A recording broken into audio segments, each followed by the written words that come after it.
What's happening guys, it's Abhinav from PhoneBunch and this is our first look at the HTC 10. Now just today HTC announced the 10 smartphone in India. It's priced at Rs 53,000 which is quite steep, but let me tell you, this phone is built like a tank. It's completely made out of metal. You can see that huge chamfer at the back, very tactile clicky buttons. Slightly hard to press though, but they still feel very good and responsive. Moreover, there is a better camera this time around, especially going by HTC standards. And well, the design is quite refined, although unmistakably HTC. Now at the back, you'll find a 12 megapixel camera with larger pixel size for better low light imaging. On the right, you have the volume rocker as well as the power button, along with a slot to insert your SIM card. At the top, you'll find the 3.5mm audio jack. Now, storage is also expandable on this device. And you get about 32 gigs of onboard storage with 4 gigs of RAM and yes, the Snapdragon 820 quad-core processor. USB Type-C port with Qualcomm Quick Charge 3.0, and you can see that subwoofer at the bottom. Now this actually works at tandem with the earpiece up top, which is the front-firing speaker.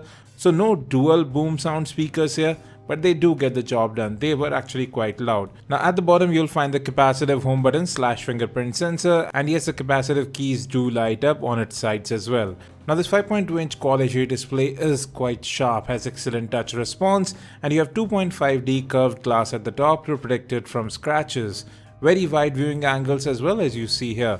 Now let's talk about that rear camera. So you have laser assist autofocus, dual tone LED flash, and larger pixel size means that more data is captured per pixel, which means your image would be far clearer, and there will be more light captured as well, which means that low light imaging should be better, at least theoretically.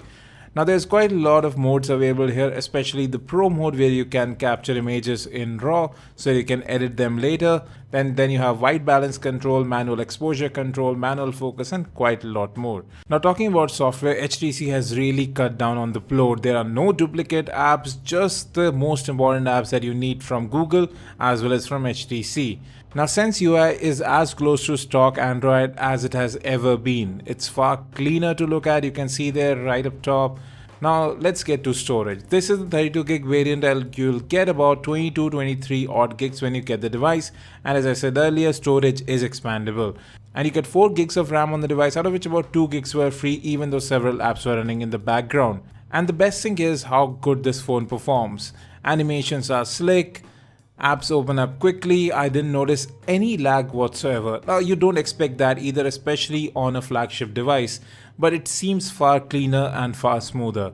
Well folks, that's it for the first look at the HTC 10. We'll be back with an in-depth look later when we get the device for review. Thanks for watching. If you have any questions, let us in the comment section, and as always, have a great day.